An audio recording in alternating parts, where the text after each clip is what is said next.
நான் ஒரு தனியார் பள்ளி ஆசிரியர். நான் வந்து சைக்கலாஜிக்கலாகவே நான் அதை பாதிக்கப்பட்டு சொல்கிறேன். ஒரு மாணவர்கள்ட்ட சரியான திட்டத்தை வகுத்து அவனை அடுத்த தலைமுறைக்கு அவனுடைய அறிவை வந்து வளர்த்து கொண்டுட்டு போகணும். அதுதான் ஒரு நல்ல அரசியல் வாதியினுடைய நோக்கமாக இருக்கும். இப்போ சீமானண்ணே அதை தான் சொன்னாங்க. நாங்கள் சின்ன குழந்தையிலிருந்து அவனுக்கு தரம் பிரித்து அவன் விளையாட்டில் ஆர்வம் இருக்கா, அவனை விளையாட்டுக்கு பறித்து கொண்டு போவோம்.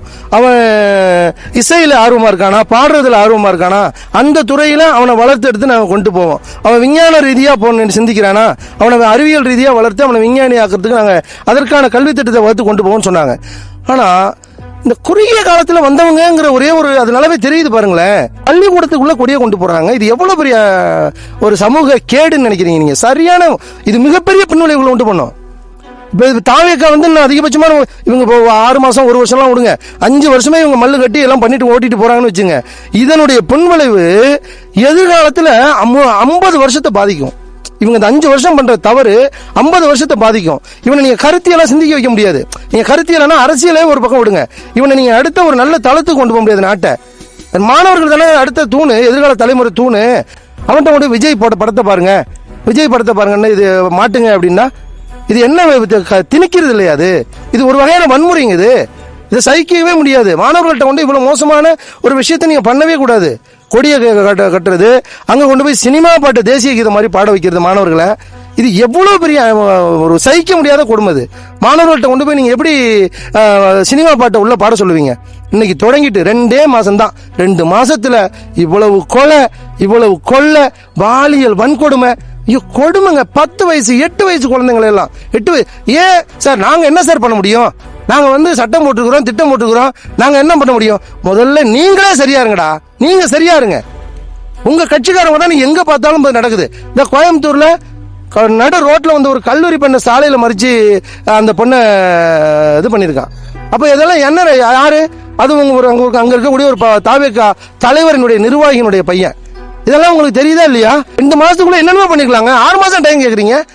6 மாசம் டைம் கேக்குறீங்களா? எப்படி 6 மாசம்? 2 மாசத்துலயே உங்க வள்ளலவன் நாரி போயிட்டு சாக்கடையா தெரியுது. நீங்க 6 மாசத்துக்கு பிறகுதான் உங்களை பேசணும், 6 மாசத்துக்கு பிறகுதான் உங்களுக்கு விமர்சனிக்கணும்னா சமூக பிரச்சனைகள் சார்ந்து சிந்திக்கக்கூடிய ஒரே தலைவர் தமிழ்நாட்டில் அப்படின்னா சீமான் மட்டும்தான். அதனாலதான் நாங்களாம் அவரோட பின்தொடர்றோம். நான்லாம் ஒரு ஆசிரியர். நான் வந்து ஏன் எனக்கு ஒரு அரசு பணி வேணும், நான் ஏதோ ஒரு ஆளுங்கட்சியை சார்ந்து போனா எனக்கு அரசு பணி கிடைச்சிரும்னு நான் ஏன் போகல? அது அரசு பணி எனக்கானது. என் தலைமுறை வாழணும்ல. விஜய் சொல்லுவாரா?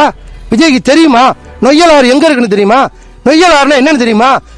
ஸ்டாலின் சொன்ன மாதிரிதான் 17 சக்கரை போட்டுருக்காங்களா அப்படின்னு கேட்ட மாதிரி ஆத்துல தண்ணி வருமா அப்படின்னு கேட்கக்கூடிய ஒரு சாதாரண நடிகருங்க. 50 வருஷம் ஏசி ரூம்ல இருந்தவருங்க.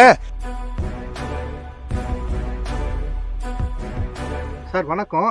தாவேக்கா ஆட்சி அமைச்சிருக்காங்க. அவங்க என்னன்னா ஆட்சி அமைக்கிறதுக்கு முன்னாடி என்ன சொன்னாலும் அங்க வந்து தூய சக்தி, மற்றவர்கள் எல்லாம் தீய சக்தி அப்படிங்கிற மாதிரி சொன்னாங்க. இப்போ வந்து 120 கோடி லஞ்சம் வாங்கியிருக்கதா புஷி ஆனந்த் மேல ஒரு செய்தி போயிட்டு இருக்குது. எப்படி பாக்குறீங்க நீங்க? என்னங்க தீய சக்தி திமுக, தூய சக்தி தாவேக்கா அப்படின்ட்டு ஒரு வருஷத்துக்கு முன்னாடி கட்சி ஆரம்பிச்ச அந்த நடிகர் விஜய் ஒரு பெரிய பரப்புரையை பண்ணிட்டு வந்தாரு. அப்ப மக்கள் கூட அப்படிதான் யோசிச்சிருப்பாங்கன்னு நான் நினைக்கிறேன். தூய சக்தியாக தான் இருப்பார் அப்படிங்கிற மாதிரி. ஆனா புஷி ஆனந்த் மேல வந்து அந்த வழக்கறிஞர் பணி நியமனத்துல 120 கோடி ரூபாய் ஊழல் சொல்றாங்க. அவர் நிரூபிக்கப்பட்ட ஊழலா சொல்றாங்க. ராஜ்மோகனுடைய மனைவி, இன்னைக்கு செய்தி, ராஜ்மோகனுடைய மனைவி வந்து வேலைக்கு பணம் வாங்கினதா சொல்லி ஒரு பெண் இன்னைக்கு வழக்கு கொடுத்திருக்காங்க காவல் நிலையத்துல. எல்லாமே அந்த மாதிரி தான் இருக்குது. அதே போல இவங்க கொண்டாந்து இப்ப அதிமுக, திமுக மற்ற கட்சிகள்ல இருந்து கொண்டாந்து சேர்க்கிற அமைச்சர்கள்லாம் பாத்தீங்கன்னா கோடான கோடிய ஊழல் பண்ணவங்க. கடந்த 30-40 ஆண்டுகளா கோடான கோடிய ஊழல் பண்ணவங்க. இதெல்லாம் பார்த்துட்டு நம்மளால சகிச்சுக்கிட்டே இருக்க முடியல. நம்ம என்ன மாற்றத்தை கொண்டு வரணும்னு நினைச்சோமோ அதுக்கு நேர் எதிர்மாறா வந்து ஒருத்தர் ஒரு பொய்யான பரப்புரையை பண்ணி ஒரு ஆட்சி அமைச்சிட்டு, ஒரு நடிகை பிம்பத்தை வச்சு ஆட்சி அமைச்சிட்ட பிறகு அதை சரியா பண்ணணுமான்னா நினைச்சா அது இல்லை. அப்போ மக்கள்கிட்ட ரொம்ப விரக்தி. எங்க போனாலும் கொலை, எந்த பக்கம் பார்த்தாலும் கொலை சர்வசாதாரணமா நடக்குது. கொலை பண்றவன் சர்வசாதாரணமா பண்றான், கொள்ளையடிக்கிறவன் ரொம்ப துணிச்சலோட பண்றான். இதுதான் மாற்றம் அப்படிங்கிறது தான் இப்ப நமக்கு கேள்வியா இருக்கு. இந்த மாற்றத்தை கொடுக்கறதுக்காக தான் இந்த மக்கள் வந்து இவ்வளவு பெரிய ஒரு வருஷத்திலேயே ஆட்சி பொறுப்பை கொடுத்தாங்களா? மக்கள் வந்து எந்த அளவுக்கு உங்களுக்கு இவ்வளவு சீக்கிரம் ஆட்சி பொறுப்பை கொடுத்துருக்காங்களோ, முருங்கை மரம் இருக்குல்ல, முருங்கை மரம் பார்த்தீங்கன்னா மற்ற மரங்களை விட தண்ணி ஊற்றி வளர்த்தீங்கன்னா மற்ற மரம்லாம் லேட்டாக வளரும், லேட்டாக பலன் கொடுக்கும். ஆனால் அந்த முருங்கை மரம் வச்சு பார்த்தீங்கன்னா வச்சிங்கன்னா அடுத்து ஒரு மாசத்துல 2 மாசத்துல வளர்ந்து கொடுக்கணும், வளர்ந்து காய் காய்க்கும். ஆனால் சீக்கிரம் முறிஞ்சு விழுந்துரும். அந்த மாதிரி தான் தாவேக்கா வந்து ஒரு வருஷத்துல மக்கள் 1.5 கோடி பேர் ஓட்டு போட்டிருக்கான். அதில் அதிகபட்சமாக மிஞ்சி போனால் உங்களுடைய கட்சி வாக்காளர்னு சொல்ல போனால் ஒரு கோடியே வச்சுக்கோங்க. மீதம் இருக்கிற எவ்வளோ பேர் உங்களுக்கு ஓட்டு போட்டிருக்காங்கன்னா மாற்றத்தை விரும்பி தானே ஓட்டு போட்டான். அந்த மாற்றத்தை விரும்பி நம்ம மக்களுக்கு நீங்கள் என்ன பண்ணிட்டு இருக்கீங்க? என்னங்க ஒரு மாசத்துக்குள்ள இவ்வளவு பாலியல் வழக்கா? ஒரு மாசத்துக்குள்ள இவ்வளவு கொலை வழக்கா? ஒரு மாசத்துக்குள்ள இவ்வளவு கொள்ளையா? என்ன மாற்றம்? சாலை எந்த இது சரியில்லை. நீங்க அதுக்கான திட்டங்களை நீங்க குறைந்த நேரத்தில் செய்ய முடியாதுதான். அதுக்கான திட்டங்களை என்ன பண்ணிட்டு இருக்கீங்க? எந்த சரியான திட்டமுமே இல்லையே. இதுதான் மாற்றத்தை விரும்பின மக்களுக்கு நீங்க கொடுக்குற பரிசா அப்படிங்கிற மாதிரி நமக்கு கேள்வி வருது. பள்ளி குழந்தைகள் படிக்கிற பள்ளிக்கூடங்கள்ல போய் தாவேக்கா வந்து தொடர்ச்சியா வந்து ஆய்வுக்கு போறதா சொல்லி செய்தியெல்லாம் பாக்குறீங்களா? ஐயோ, இது கேவலங்க. இது ரொம்ப சகிக்க முடியாத கேவலம். நான் ஒரு தனியார் பள்ளி ஆசிரியர். நான் வந்து சைக்கலாஜிக்கலாவே நான் அதை பாதிக்கப்பட்டு சொல்றேன். ஒரு மாணவர்கள்ட்ட சரியான திட்டத்தை வகுத்து அவனை அடுத்த தலைமுறைக்கு அவனுடைய அறிவை வந்து வளர்த்து கொண்டுட்டு போகணும். அதுதான் ஒரு நல்ல அரசியல்வாதியினுடைய நோக்கமா இருக்கும். இப்ப சீமான் அண்ணன் அதைத்தான் சொன்னாங்க. நாங்க சின்ன குழந்தையிலிருந்து அவனுக்கு தரம் பிரிச்சு, அவன் விளையாட்டுல ஆர்வம் இருக்கா, அவனை விளையாட்டுக்கு பறிச்சு கொண்டு போவோம். அவன் இசையில ஆர்வமா இருக்கானா, பாடுறதுல ஆர்வமா இருக்கானா, அந்த துறையில அவனை வளர்த்து எடுத்து நாங்க கொண்டு போவோம். அவன் விஞ்ஞான ரீதியா சிந்திக்கிறானா, அவனை அறிவியல் ரீதியா வளர்த்து அவனை விஞ்ஞானி ஆக்கிறதுக்கு நாங்க அதற்கான கல்வி திட்டத்தை வளர்த்து கொண்டு போவோம்னு சொன்னாங்க. ஆனா இந்த குறுகிய காலத்துல வந்தவங்கிற ஒரே ஒரு அது நல்லாவே தெரியுது பாருங்களேன். நாங்க ரொம்ப ஷார்ட்டா மக்களை ஏமாத்தி வந்துட்டோம் அப்படிங்கிறது ரொம்ப தெளிவா தெரியுது. என்னன்னா, பள்ளிக்கூடத்துல கொண்டு போய் கட்சி கொடிய இது வரைக்கும் திமுக தீய சக்தின்னு விஜய் சொன்னாரு. நாம் தமிழர் கட்சி என்ன சொல்லுதுன்னா, தீய சக்தியிலும் மோசமான அதிதீய சக்தி. அது உண்மைதான். ஆனாலும் கூட அந்த திமுக ஆட்சியிலும் அதிமுக ஆட்சியில கூட, அதுக்கு முன்னாடி இருந்த காங்கிரஸ் ஆட்சியில கூட, நீ கூட்டணியில் இருக்கிற அவங்க கூட்டணியில் இருக்கிற காங்கிரஸ் ஆட்சியில கூட பள்ளிக்கூடங்கள்ல தங்களுடைய கட்சி கொடிய கொண்டு போய் அங்க பள்ளிக்கூடங்கள்ல கொண்டு போனது கிடையாது. பள்ளிக்கூட மாணவர்கள்ட்ட அந்த மாதிரியான கட்சி சார்ந்த சிந்தனைகள் கொண்டு போனதே கிடையாது. ஆனா இந்த விஜய் வந்து முதலமைச்சர் ஆன ஒரே மாசத்துல இவர் எப்படி சினிமாவில் எல்லாத்தையுமே ஒரே ஒரு நாள்ல 2 நாள்ல ஒரு மாசத்துல செஞ்சு முடிச்சிருவாரோ, நடிச்சாரோ, அதே போல ஒரு மாசத்துல ஆட்சி அமைச்சிட்டாங்க. இந்த ஒரே மாசத்துல இவ்வளவு அநியாயம் நடக்குது. பள்ளிக்கூடத்துக்குள்ள கொடியை கொண்டு போறாங்க. இது எவ்வளவு பெரிய ஒரு சமூக கேடுன்னு நினைக்கிறீங்க நீங்க? சரியான இது மிகப்பெரிய பின்விளைவுகளை உண்டு பண்ணும். இப்ப தாவேக்கா வந்து அதிகபட்சமான இவங்க 6 மாசம் 1 வருஷம்லாம் விடுங்க, 5 வருஷமே இவங்க மல்லு கட்டி எல்லாம் பண்ணிட்டு ஓட்டிட்டு போறாங்கன்னு வச்சுங்க.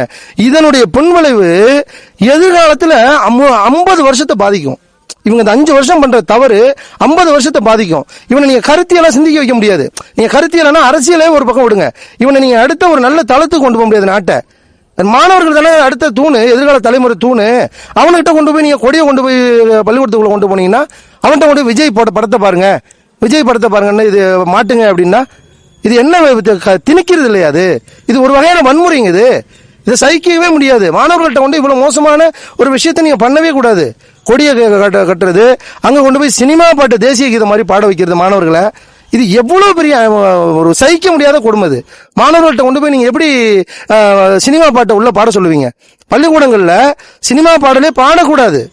சினிமா பாடல்ல கருத்து நிறைந்த பாடல்கள் இருக்கா, அதை பாடலாம். அப்ப இந்த அர்ஜுன் படத்துல இருந்து வந்த பாடங்கள்லாம் பாருங்க. அப்புறம் அது மாதிரி இந்த அச்சம் அச்சம் இல்லை, நீ அடிமை என்பது இல்லை, இது மாதிரியான பாடல்களை நம்ம கொடுத்துட்டு இருந்தோம். அதை கூட நம்ம மாணவர்களுக்கு பயிற்சி வச்சு இந்த சுதந்திர தினத்தன்னைக்கு, குடியரசு தினத்தன்னைக்கு நம்ம பாட வைப்போம். ஆனா இன்னைக்கு விஜய் நடிச்ச ஒரு படத்திலிருந்து வரக்கூடிய ஒரு கமர்ஷியல் பாட்டை அந்த ஸ்டூடெண்ட்டை கொண்டு போய் பாட வைக்கிறதுங்கிறது, இது என்ன? இது விஜய்க்கு தெரியாதுன்னு நினைக்காதீங்க. இது விஜய்க்கு, இந்த புஷி ஆனந்துக்கு, இந்த ராஜ்மோகனுக்கு, இந்த நிர்மல்குமாருக்கு, இவங்க எல்லாருக்குமே திட்டமிட்டு தான் பண்றாங்க. மக்கள் இதை புரிஞ்சுக்கணும், வாக்களிச்ச மக்கள் இதை புரிஞ்சுக்கணும். திட்டமிட்டு தான் பண்றாங்க. ஏன்னா இவங்களுடைய இந்த அரசியல் அப்படிங்கிறது நீர்க்குமிழி மாதிரி எப்படி எவ்வளவு வேகமா மக்கள் வாக்களிச்சாங்களோ அவ்வளவு வேகமா சிந்திப்பாங்க. ஐயா ஏன்னா இவங்கள்ட்ட இவ்வளவு கேடுகட்ட முட்டாள்கிட்ட கொண்டு போய் ஆட்சியை கொடுத்துட்டமே சிந்திக்க தொடங்கிடுவாங்க. அப்ப என்ன ஆயிடும்னா, அடுத்த 5 ஆண்டுகளுக்கு பிறகு தாவேக்கா அரசு இல்ல, தாவேக்காங்கிற கட்சியே இருக்காது. நீங்க சொல்றவங்க எழுதி வச்சுக்கோங்க, இன்னும் 5 ஆண்டுகளுக்கு பிறகு தாவேக்காங்கிற கட்சியே இருக்காது. ஏன்னா இங்க இருக்கிறவங்களுக்கு ரசிகன், அவன் கொள்கைவாதி கிடையாது. அவன் 5 ஆண்டுகள்ல இங்க உனக்கு கேட்டதெல்லாம் சரியா நடக்கலன்னா, எதிர்பார்த்ததெல்லாம் நடக்கலன்னா விஜய் என்ன பண்ணணும்? விஜய் சர்க்கஸ் காட்டணும். அவர் வந்து அரசியல் பண்ணா அங்க ஒன்றும் நடக்காது. சர்க்கஸ் காட்டினா தான் அங்க இருக்கிறவங்களாம் இருப்பான். அவர் பாயணும், ஒரு பில்டிங்ல இருந்து இன்னொரு பில்டிங்க்கு பாயணும். ஒரு தடவை அப்படி பாஞ்சாருன்னா 10 பேரை அடிக்கணும். ஒரு குத்துல 100 பேர் விழணும். அப்பதான் அவன் நிற்பான், அந்த ரசிக கூட்டம் நிற்கும். இப்ப அந்த மாதிரியான காலகட்டத்தில் நீங்க கொண்டு போய் இவ்வளவு மோசமான ஒரு சூழ்நிலையை கொண்டு போய் மாணவர்கள்ட்ட கொண்டு போய் நீ திணிக்கிறது இருக்கு பாத்தீங்களா, அது படுமோசமான பின்விளைவுகளை கொடுக்கும். ஆம் தமிழர் கட்சியில் இருக்கிற அத்தனை பேரும் அனைவரும் சீமான் தான். எவன் கையில நீங்க என்ன கொடுத்தாலும் பேசுவான், எவன் கையில எந்த கண்டென்ட் கொடுத்தாலும் பேசுவான். தமிழ்நாட்டை எந்த துறையை எடுத்துக்கிட்டு போனாலும் அலசி ஆராய்ஞ்சு பிச்சு பிச்சு வச்சிருவான். நீ அவங்களுக்கு வாக்களிக்கல மக்கள், அது உங்களுடைய மக்களுடைய பார்வைக்கு விடுறோம். ஏன்னா இந்த உலக வரலாற்றுல தமிழ்நாடு ஒரு நெருப்பு குழியில கடந்து வரணுங்கிற ஏதோ ஒரு காலகட்டம் இருந்திருக்கும் போல இருக்கு. இந்த 5 ஆண்டு நீங்க நெருப்பு குழியில தான் நம்ம கடக்க போறோம். நெருப்பு பயணத்தை தான் தொடர போறோம், தொடர்ந்துட்டு இருக்கிறோம். அது இப்ப தெரியாது. இப்ப காவிரியில தண்ணி வரல, காவிரியில ஜூன் 12 தண்ணி திறந்துருவாங்க. இதுக்கு முன்னாடி இருந்த ஆட்சி காலத்துல எல்லாம் மழை பெய்யாம மட்டும் கொட்டிக்கிட்டே எல்லாம் இல்ல. அன்னைக்கு சரியான அரசியல் சூழல் இருந்ததுனால அன்னைக்கு தண்ணி வந்துருச்சு. இன்னைக்கு ஒண்ணும் இல்ல, தமிழ்நாட்டில் இருக்கிறது வெறும் குப்பை. தமிழ்நாட்டில் ஆட்சி பண்றது வெறும் குப்பை அப்படிங்கிறதுனால எவனுமே இது பெருசா எடுத்துக்கல. மத்திய அரசாங்கமும் பெருசா எடுத்துக்கல, அங்க இருக்கிற கர்நாடக அரசாங்கமும் பெருசா எடுத்துக்கல, இந்த காவிரி நடுவர் மன்றமும் ஒன்றும் பெருசா எடுத்துக்கல. இது என்ன ஒரு நடிகை கோமாளி தானே, நடிகை கூட்டம் தானே, இது இங்க என்ன நடக்க போகுது அப்படிங்கிறதுக்கு அவன் காவிரியில ஜூன் 12 தண்ணி திறந்திருக்கணும். இன்னைக்கு ஜூலை தேதி 5 ஆயிடுச்சு, இது வரைக்கும் தண்ணி வரல. எல்லாமே நடக்குது. நொய்யல் ஆற்றுல வந்து நுரையா வந்துகிட்டு இருக்கு. இது வந்து 5 வருஷத்துக்கு முன்னாடி சீமானனை பேசிட்டாங்க. இப்ப மக்கள் வந்து அதை வந்து இன்ஸ்டாகிராம் சமூக வலைதளங்கள் எடுத்து பேசிட்டு இருக்காங்க இளைஞர்கள். அப்ப அண்ணன் சொல்லும் போது அது கேளிக்கை பொருளா மாத்துறாங்க, படும்போது உணர்றாங்களே, மறுபடியும் சீமானனை தேட ஆரம்பிப்பாங்களா? நிச்சயமாங்க. இந்த உலகத்துக்கு எப்ப தெரிய வந்துச்சுனாங்க, இந்த நொய்யல் ஆறு அப்படின்னு ஒண்ணு இருக்கிறதே, காவிரி தென்பெண்ணை பாலாறு தமிழ் கண்டதோர் வையை புறணை நதி என மேவிய ஆறு பலவோட திருமேனி செழித்த தமிழ்நாடுன்னு பாரதி பாடினாரு. ஆனா இந்த ஆறுகளை, இவ்வளவு ஆறுகள் தமிழ்நாட்டில் ஓடுதுங்கிறதே சீமானனாலதான் தெரியும். சீமானனாலதான் தெரியும். நக்கீரன் எழுத்தாளர் நக்கீரன் எழுதின ஒரு புத்தகம் இருக்குங்க, புட்டி நீர் அப்படின்ட்டு. அதுல நொய்யலாத்தை பத்தி பேசியிருப்பாரு. எல்லா ஆறுகள்லையும் வாழ்ற மக்கள், இந்த பகுதியில் வாழ்ற மக்கள் என்ன பண்ணுவாங்களாம், எங்களுக்கு டேமை திறந்து விடுங்கன்னு சொல்லுவாங்களாம். ஆனா நொய்யலாத்து கரையில் வாழ்ற மக்கள் மட்டும் எங்களுக்கு அந்த மேற்கு இருக்கிற டேமை திறக்காதீங்கன்னு போராடுவாங்களாம். ஏன்னா அந்த டேம்ல இந்த கோயம்புத்தூர், திருப்பூர் சாக்கடை, அந்த கெமிக்கல், அந்த கம்பெனில இருந்து வெளியேற்றுற அந்த வேதி கெமிக்கல் இருக்கு பாருங்க, அது எல்லா சாக்கடையும் அந்த நொய்யல் அந்த டேம்ல தான் இருக்குமா. அதனால அதை திறக்க கூடாதுன்னு போடுவாங்க. அது ஏன்னா அந்த ஆறு வந்து நம்ம காவிரியில தான் கலக்கும். காவிரியில கலந்தா கிட்டத்தட்ட திருச்சி, தஞ்சாவூர், திருவாரூர், நாகப்பட்டினம், காரைக்கால், பாண்டிச்சேரி, இவ்வளவு பட்டுக்கோட்டை, வேதாரண்யம், இவ்வளவு பகுதிகளும் பாதிக்கப்படும். இந்த தண்ணி எல்லாம் வந்து வெண்ணாத்து வழியா வந்து அப்படியே அது வாய்க்கால்களில் பாஞ்சு கிராமங்களுக்குள்ள வயல் வாய்க்கால் எல்லாம் போய் அது குடிநீராகவும், அது வெறும் வேளாண்மைக்கு மட்டும் பயன்படுறது இல்ல, அது குடிநீராகவும் பயன்படும். அப்போ நீங்க கோயம்புத்தூர்ல இருந்து எதை கடத்துறீங்க? தண்ணியை கடத்தல, கெமிக்கலை கடத்துறீங்க கடைமடை பகுதி வரைக்கும். இது வந்து சீமானாவுக்கு மட்டும்தாங்க தெரியும், சீமானால மட்டும்தான் முடியும். இது சும்மா நாங்க வெறும் பகட்டுக்காக பேசல. ஏன்னா அவருக்கு மட்டும்தான் இந்த சமூக பிரச்சனைகள் சார்ந்து சிந்திக்கக்கூடிய ஒரே தலைவர் தமிழ்நாட்டில் அப்படின்னா சீமான் மட்டும்தான். அதனாலதான் நாங்களாம் அவரோட பின்தொடர்றோம். இப்போ நான்லாம் ஒரு ஆசிரியர், நான் வந்து ஏன் எனக்கு ஒரு அரசு பணி வேணும், நான் ஏதோ ஒரு ஆளுங்கட்சியை சார்ந்து போனால் எனக்கு அரசு பணி கிடைச்சிரும்னு நான் ஏன் போகலை? அது அரசு பணி எனக்கானது. என் தலைமுறை வாழணும்ல, என்னுடைய அடுத்த தலைமுறை வாழணும்ல. அப்போ நான் வாழ்ந்துட்டு போயிட்டா என் தலைமுறை எப்படி வாழும்? இங்கே சாக்கடையாக மாறிடுச்சு, ஏரி குளங்கள் தூந்து போச்சு, மரங்கள் எல்லாம் அழிச்சு விட்டான். இப்ப ஆறு இன்னைக்கு அண்ணன் சொன்ன மாதிரி, சீமானன் சொன்ன மாதிரி நொய்யலாத்துல தண்ணியை திறக்கிறான், வெறும் அப்படியே நுர தண்ணி பாதி ஆறு வருது, பாதி ஆறு நுர வருதுங்க, எல்லாம் கெமிக்கலு.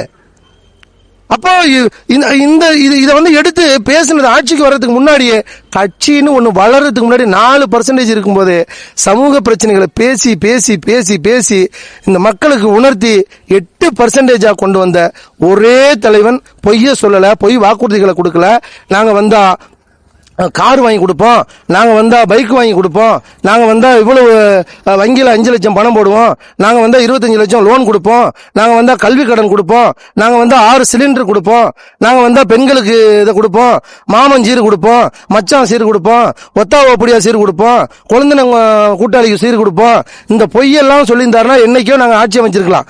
ஒரு விழுக்காடு இருந்த வாக்கு சதவீதம் கடந்த ஒரு 6-7 வருஷத்திலேயே 8 விழுக்காடு மாறினுச்சு. ஒரு தனி மனிதன், அவர் சினிமா நடிகர் கிடையாது, அவர் ஒரு பெரிய அரசியல்வாதி விட்டு பிள்ளை கிடையாது, ஒரு சாதாரண தனி மனிதன், ஒரு சாதாரண எளிமையான பயணத்தில் மேற்கொண்டு அவரை பின்தொடர்ந்தவங்க 8 விழுக்காடு மக்கள் தமிழ்நாட்டில் பின்தொடர்ந்திருக்காங்க. அப்படிப்பட்டவர் இன்னைக்கு இவ்வளவு விஷயங்களை பேசி இந்த விஷயத்தை முன்னெடுத்ததுனால தான் இன்றைக்கு சொல்லியிருக்காரு. அவர் சொன்னது இன்னைக்கு நடக்குது. அன்னைக்கு நொய்யலாறு இவ்வளவு சாக்கடை நீரா மாறிடுச்சு. இன்னைக்கு கோயம்புத்தூர் மக்கள் வந்து தண்ணியே குடிக்க முடியாது, பயன்படுத்தவே முடியாது. நொய்யலாறுங்கிறது அந்த பகுதி மலைகளில் உள்ள அந்த நீரை முழுக்க சேமிச்சு கொண்டு வந்து கோயம்புத்தூர், இந்தாண்ட ஈரோடு, திருப்பூர், கரூர் வரைக்கும் அந்த தண்ணி குடிநீரா பாசனத்துக்கு பயன்பட்டு இருக்கு. ஆனா இன்னைக்கு அது சாக்கடையை விட மோசமான விஷமா மாறி இருக்கு. அதை அன்னைக்கே அண்ணன் சொன்னார், சீமான் சொன்னார். இன்னைக்கு விஜய் சொல்லுவாரா? விஜய்க்கு தெரியுமா நொய்யலாறு எங்க இருக்குன்னு தெரியுமா? நொய்யலாறுனா என்னன்னு தெரியுமா?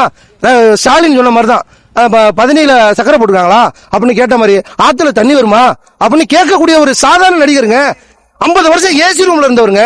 அவருக்கு நொய்யல் ஆத்த பத்தியோ, இங்க பருத்திக்காட்டுல காஞ்சிட்டு கிடக்குற தண்ணி இல்லாம விவசாயத்துல போட்டுட்டு இன்னைக்கு நட்டம் தமிழ்நாட்டுல காவிரி டெல்டா பகுதியில பருத்தி போட்டு அத்தனை விவசாயிகளும் புலம்புறான், அழுகுறான்.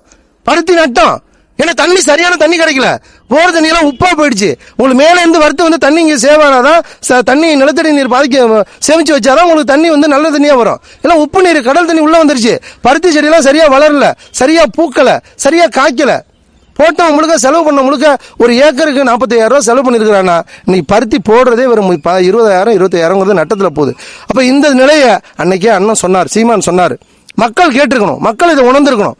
இவர் சாதாரண நடிகன், ஒரு சினிமாவில் சில கோமாளித்தனங்களை செஞ்சு நடிச்சிட்டு இருந்த ஒரு நடிகனுக்கு போய் நம்ம குடும்பம் குட்டியோட நம்ம தாத்தா பாட்டி வரைக்கும் போய் ஓட்டு போடுறோமே, இவரால் இது செஞ்சிட முடியுமா அப்படின்னு சிந்திச்சு பார்த்துருக்கணும். அப்படி சிந்திக்காதனுடைய விளைவு இன்னைக்கு தொடங்கிட்டு 2 மாசம் தான். 2 மாசத்துல இவ்வளவு கொலை, பாலியல் வன்கொடுமை, கொடுமைங்க. 10 வயசு 8 வயசு குழந்தைங்களை எல்லாம் 8 வயசு. ஏன் சார் நாங்க என்ன சார் பண்ண முடியும்? நாங்க வந்து சட்டம் போட்டுக்கிறோம், திட்டம் போட்டுக்கிறோம், நாங்க என்ன பண்ண முடியும்? முதல்ல நீங்களே சரியா இருங்கடா, நீங்க சரியா இருங்க. உங்க கட்சிக்காரங்க தான் நீங்க எங்க பார்த்தாலும் நடக்குது. இந்த கோயம்புத்தூர்ல நடு ரோட்ல வந்து ஒரு கல்லூரி பெண்ணை சாலையில மறிச்சு அந்த பொண்ணை இது பண்ணிருக்கான். அப்ப இதெல்லாம் என்ன, யாரு அது? அங்க இருக்கக்கூடிய ஒரு தாவேகா தலைவரினுடைய நிர்வாகியினுடைய பையன். இதெல்லாம் உங்களுக்கு தெரியுதா இல்லையா? உங்க கட்சிக்காரங்களே இப்படி இருந்தா, நீங்களே உதாரணமா இருந்தா, இப்ப எங்களை பார்த்து நாம் தமிழர் கட்சி எங்களை பார்த்து எவ்வளவு பேரு குடிக்காம இருக்கான். நாம் தமிழர் கட்சிக்காரன்னா குடிக்க மாட்டான். அப்ப அவன் குடும்பம் நல்லா இருக்கு, நம்மளும் நல்லா இருக்கணும், குடிக்காம இருக்கிறான். எங்களை பார்த்துட்டு அழகா முடிவெட்டுறான். பைக்ல பொறுமையா போறாங்க. அவங்க போறவங்க அந்த கொடி பறந்துட்டு போது பொறுமையா போறாங்க, நம்மளும் அப்படி போகணுன்ட்டு. ஏன்னா நாம் தமிழ் கட்சிக்காரனுக்கு இப்ப பப்ளிக்கை பத்தி தெரியும். ரோட்ல போகும்போது மற்றவங்களை இடையூறு உண்டு பண்ணக்கூடாதுன்னு தெரியும்.